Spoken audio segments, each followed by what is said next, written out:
మిత్రులారా, చెవి నొప్పి. ఈ చెవి నొప్పి ఎప్పుడొస్తుందో తెలీదు. ఎంతసేపు ఉంటుందో తెలీదు. దానికి కారణాలు చాలా చాలా చెప్తూ ఉంటారు. ఇన్ఫెక్షన్ కావచ్చు, లోపల వ్యాక్స్ ఉండడం కానీ, లేకపోతే ఇయర్ డ్రమ్ డ్యామేజ్ కావడం కానీ ఇవన్నీ చెప్తూ ఉంటారు. సివియర్‌గా పెయిన్ ఉంటుంది. ఒక్కోసారి కొంతమందికి ఒక చెవికొచ్చి 2 చెవికి కూడా వచ్చేస్తూ ఉంటుంది. కొంతమందికి సైనస్ ప్రాబ్లమ్ ఉంటుంది. సైనసైటిస్ ప్రాబ్లమ్ ఉన్న వాళ్ళకి ఏమవుతుందంటే ఈస్టిషియన్ ట్యూబ్స్ చెవికి, మౌత్‌కి కనెక్షన్ ఉంటుందన్నమాట. దాంతో ఈ ఫ్లమ్ అనేది మనకు సైనస్‌లో డిపాజిట్ అయిన తర్వాత అక్కడ లైట్ ఇన్‌ఫ్లమేటరీ సింప్టమ్స్ స్టార్ట్ అయ్యి అది కాస్త చెవికి పోతుంది. చెవికి పోవడం వల్ల సివియర్ పెయిన్ ఉంటుంది. సైనస్ ప్రాబ్లమ్ ఉన్నవాళ్ళు ముందు సైనస్ తగ్గించుకోండి అని చెప్తారు. కానీ రెండింటికి కలిపి యాంటీబయాటిక్స్ ఇస్తూ ఉంటారు. యాంటీబయాటిక్స్ ఎంత తక్కువ వాడితే అంత మంచిదని చెప్పి మనం ఫస్ట్ నుంచి చెప్తూ ఉన్నాం. కాబట్టి యాంటీబయాటిక్స్ లేకుండా ఇలా చెవి నొప్పి ప్రాబ్లమ్‌ని తగ్గించుకోవాలంటే ఒకటి గుర్తుపెట్టుకోండి. ఇయర్ డ్రమ్‌కి హోల్ పడుతుంది. చెవిలో ఇయర్ డ్రమ్ ఉంటుంది. దానికి హోల్ పడుతుంది. హోల్ పడ్డటువంటి కేసులు మాత్రం ఇటువంటి రెమెడీస్ ట్రై చేయొద్దు. ఓకే. ఇది మళ్ళీ మేము ప్రతి వీడియోలో కూడా చెప్తూ ఉంటాం.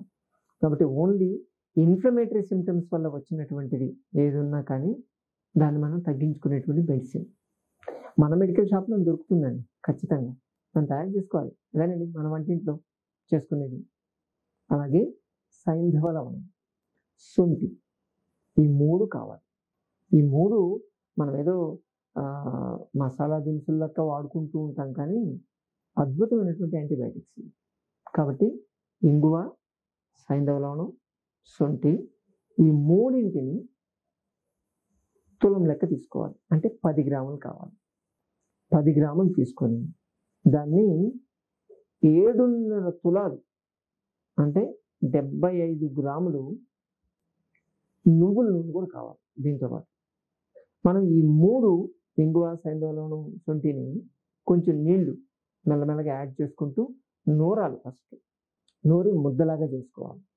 ముద్దలాగా చేసి ఈ 75 గ్రాముల నువ్వుల నూనెలో ఆ ముద్దనేసేసేయాలి. ముద్దనేసి సన్న సెగ మీద వేడి చేస్తూ ఉంటాలి. ఈ కాంబినేషన్ అనేది చాలా చాలా ఇంపార్టెంట్. 75 గ్రాముల నువ్వుల నూనెలోనే వేస్తేనే అది మందు అవుతుంది. అంతకన్నా ఎక్కువ తక్కువ వేస్తే వేరే ఉంటుంది. అందుకే పర్టికులర్గా మెన్షన్ చేస్తున్నాం. దీన్నేసి సన్న సెగ మీద వేడి చేసి ఆవిరైపోవాలి. అదంతా దాంట్లో ఉన్నటువంటి వాటర్ అంతా ఆవిరైపోయి నూనె మిగిలేంత వరకు, అంటే ఈ ముద్ద మనం ఏదైతే వేసామో అది కాస్త ఎర్రగా అవుతుంది. దానిలో విడిపోద్ది, ఎలాగూ ఎర్రగా అయిపోతుంది.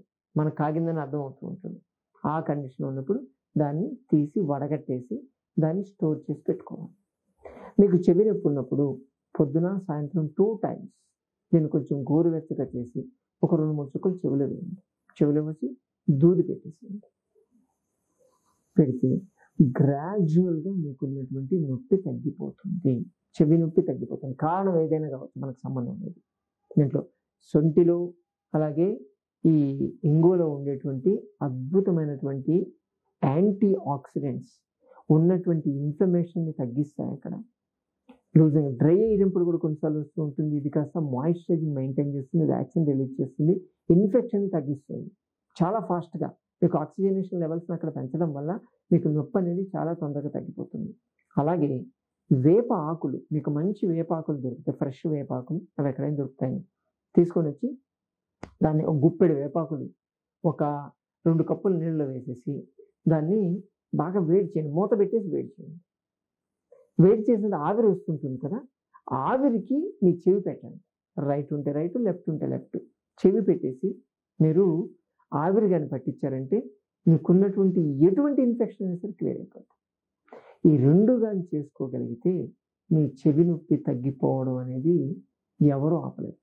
అంత అద్భుతంగా పనిచేస్తుంది. సరేనా? చేసి చూస్తారు కదా. అలాగే ప్రతి సోమవారం, బుధవారం, శుక్రవారం, శనివారం 4 రోజుల్లో హైదరాబాద్ మైనాబాద్ జేబీటీ కాలేజీలో సంజీవిని ప్రకృతాశ్రమం త్రాగలిగి ఇటువంటి మరెన్నో విషయాన్ని తెలుసుకోవచ్చు. మీకున్నటువంటి ఆరోగ్య సమస్య గురించి స్వయంగా చర్చించి పరిష్కార మార్గాలు, చికిత్స విధానాలు తెలుసుకోవచ్చు. మరోసారి మరో వీడియోతో మనం కలుసుకుందాం. నమస్తే.